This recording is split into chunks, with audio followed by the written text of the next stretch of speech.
Well, we are just under a week into the international break, and somehow this man still has his job at Manchester United. Hey guys, welcome to the channel, welcome to another video. Yes, today's video is going to centre around this man right here, Erik Ten Hag, who still somehow has his job as the head coach at Manchester United. It was very much seen as though Erik Ten Hag would be fired at some point during this international break, but it seems that Ineos and the rest of Manchester United have decided to keep him on board. And with several days remaining until the return and the resumption of the Premier League from its very long, very tedious international break, it seems Erik Ten Hag will be the mastermind behind Manchester United's battle with Brentford for the next upcoming weekend. We're going to be talking about this Erik Ten Hag situation, what a rollercoaster week it has been, and everything else in between. But before we go into all of that, I would like to remind you all to please like the video and also subscribe if you're new. Both things are always and forever greatly appreciated. And also for you to get involved in the comment section. I'm sure we have a lot of interesting thoughts, comments, opinions, predictions, feelings, whatever you want to call it. I'm sure will make for great and interesting reading down below in that comment section. So please do use and abuse that section, people, and talk to me on this very interesting, very controversial, very debatable topic in regards to Erik Ten Hag and Manchester United. Right, now that's out of the way and done with. Let's get on with the video. Let's talk Erik Ten Hag and Manchester United.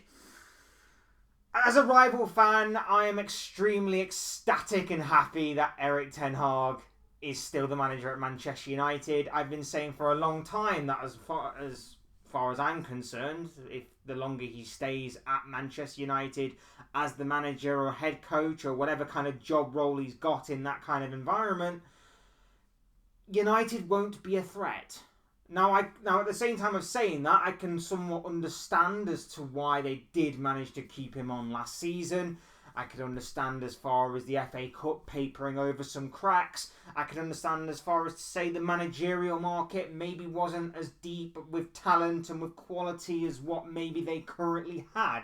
I could also understand that maybe under the new regime of Ineos, maybe giving him another chance, another crack at the whip, may have also been fair for everybody involved. But it's safe to say nothing has changed. Well, I say nothing. Very little has changed at Manchester United. They've given him all the tools to succeed. They've given him the players that he wanted in the summer. They've given him the coaching staff. They've given him everything that they could have wanted, that he could have wanted to succeed at Manchester United. And the only thing that United fans can really say that he has changed is the fact that they're not conceding as many chances as what they were before this season began. That's it. That is the only thing that they can tell us has changed at Manchester United under the management of Erik Ten Hag. They're not conceding as many chances as what they were. They're not putting many in the back of the opposition's net either. But yes, they're not conceding as many goals as what they were originally. That's it. That's shocking. That's appalling. I thought Liverpool's 3-0 was bad enough. Then they went on to lose 3-0 to Tottenham. And then this week, they needed a very late Harry Maguire goal to rescue them in the Europa League. And then, of course, a 0-0 draw against Aston Villa.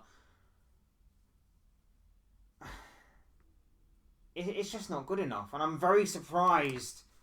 I'm very shocked and surprised that he is still in the job. And that he looks like he's going to still be in the job for the foreseeable future. How long that foreseeable future will be, who knows? Maybe it will be until the next international break. Maybe he'll manage to get the job until Christmas.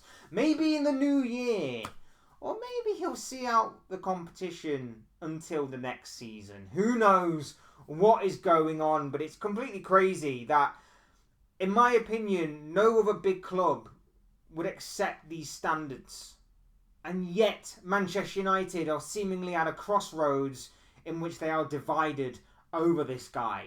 And this guy is doing things and saying things and doing small actions that seems to suggest he has the confidence in himself and in Ineos that his job is somewhat secure.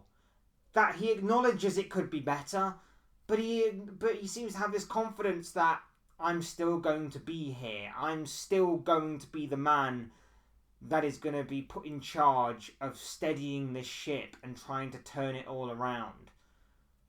I admire the confidence, but I also think it is major delusion that is creeping into his brain, and I've been thinking that for a very, very, very long time.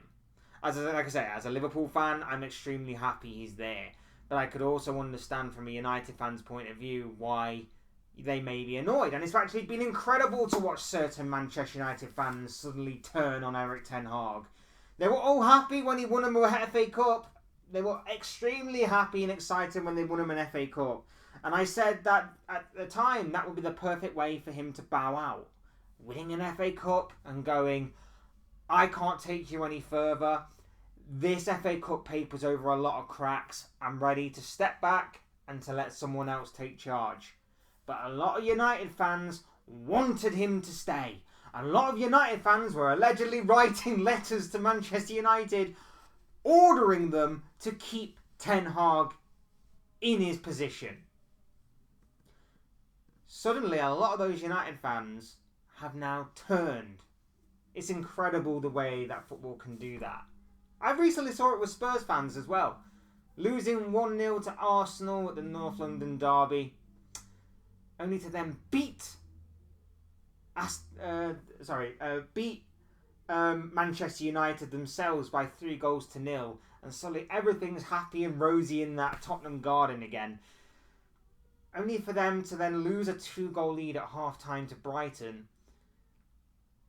And then suddenly it turns again, doesn't it? It's incredible the way that football can turn in an instant. And that's the way it sometimes goes. But for this United side, this hasn't been a turn in 90 minutes. This hasn't been a turn in a couple of games. This has been a turn that has happened over a couple of seasons. And he can sit there and say, I'm the second most successful manager behind Pep Guardiola since I arrived in England. Look at my Carabao Cup. Look at my FA Cup. There is nothing wrong with winning those competitions. There is nothing wrong with showing off your silverware. But if that's the precipice that you hold yourself to as a Man United fan, as a Man United player, as a Man United manager, those standards have seriously declined from what they used to be. It used to be that the requirement was winning either the Champions League or the Premier League. Now, apparently it's an FA Cup, it's a Carabao Cup. The standards have horrifically declined. I don't know, honestly, what Ineos are waiting for. It's been incredible this week. There has seemingly been a new element of the story that's come out this week at every given day. Talk about the new managers that potentially will come in. Thomas Tuchel may be a front runner, although now it seems like he's talking with the FA in terms of maybe becoming the New England manager. There's talk of Gareth Southgate still in the picture, although apparently he's ruled himself out. There's talk of Sir Jim Ratcliffe. This is not his decision to make as to whether or not to keep Ten Hag or to not keep him. Although apparently there is another story out there that suggests he's had enough with Ten Hag and wants him out. So there are interesting elements of this story that have been coming out every single day this week. And it does seem that as we edge ever closer towards the resumption of the Premier League, he's going to be in charge for that Brentford game.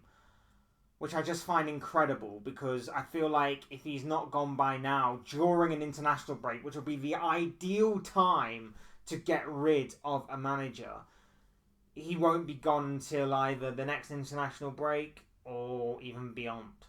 So I just find it incredible that we're at this point. And seemingly, again, this crossroads that Ineos find themselves at, they're divided over whether to get rid of him or not. And the division seems to stem from the managerial market not seemingly having a manager that they consider to be a strong contender, or at least a strong successor. We all thought that with Ruud van Nistelrooy entering the picture at Manchester United, he would be the long-term successor to Erik Ten Hag. That seemingly is now not the case. And that Van Nistelrooy, there are some elements of his personality and of his managerial way of playing and thinking that United don't necessarily like. Probably would have been better if they'd have noticed that when he first came into the building, because the managers that they're talking about are seemingly a little different to what Erik Ten Hag is. Thomas Tuchel, I wouldn't say is the same as Erik Ten Hag. That could be a good thing, but when you have the coaching setup there, that means it's probably going to be a new coaching setup, right? Ruben Amorim, a little different to what Man United are used to. Again, could work, could mean a lot of change. He's been another name that has been linked strongly with the Man United job this week. I don't know what is going on at Manchester United from the outside looking in, and from the sounds of it, I don't even think a lot of United fans do either. And from the sounds of it even more, a lot of people inside Man United probably don't even know what's going on as well. This division and chaos is not helping anyone. And it seems like this could be another throwaway season for Manchester United before they get to another season in which they go, right, this is going to be a season which we take seriously again. I'm surprised he's still there. I love the fact he's still there, don't get me wrong. But I'm very much confused by it all. I'm very much confused by what the plan is. I'm very much confused as to what the future is of Erik Ten Hag. Does he stay? Does he go? Are they worried that they'll have to pay him a large sum of money to get rid of him? Is that what's happening here? I don't honestly know. It wouldn't surprise me if the money factor was the thing keeping him there. It wouldn't surprise me if the managerial market in its current state was the reason he is keeping his job by default. It wouldn't surprise me if the boardroom is split 50-50, that they can't make a decision, so he's still there by default. Because he's been very lucky to keep the job in the first place. Why stop now? Why stop with the luck now? He was very lucky to keep it after the FA Cup final. He was very lucky to remain in the position he was in. He had to obviously make some compromises, it seems, go down to a head coach role, seemingly hand over a lot of his responsibility to the backroom people, the people behind the scenes, the likes of, you know, your Dan Ashworths and your Omar Baradas and the other guy whose name escapes me. It's crazy to think that he's still in charge, but at the same time, like I say, from a Rivals fan's point of view, I absolutely love and adore it, and long may it continue. Ten Hag at the wheel. How good does it feel? Love every single second of it. I want to see them dragged through the mud as much as possible. So, yeah, I'm enjoying it for while it may potentially last. But yeah, I'm shocked. I'm shocked he's still there. I don't think any other big club would accept these standards and would accept what is going on right now. I'm just really confused by it all. And obviously, United fans, enlighten me. Tell me what you think. Because like I always say with these kinds of things, these are just the thoughts, comments, opinions, predictions, feelings, whatever you want to call it, of this guy. I want to know what you guys think. Let me know your thoughts, your comments, opinions, predictions, feelings, whatever you want to call it. That'll make for great and interesting reading in the comment section down below in regards to this Erik Ten Hag and Manchester United situation. Whether you're a rival fan, whether you're a neutral fan, or whether you are a fan of Manchester United. Would love to hear from you all on this, because this is a very interesting topic to say the least. Otherwise, like I say, hit the like button on the way if you enjoyed the video. Subscribe if you are new. Both things are always and forever be greatly appreciated. Thank you for your continued or even brand new support. Very much appreciated. Love you all, and it is very awesome. So very much appreciated by me. Thank you for your support on the channel. Can't thank you all enough. Otherwise, I've been Fletch.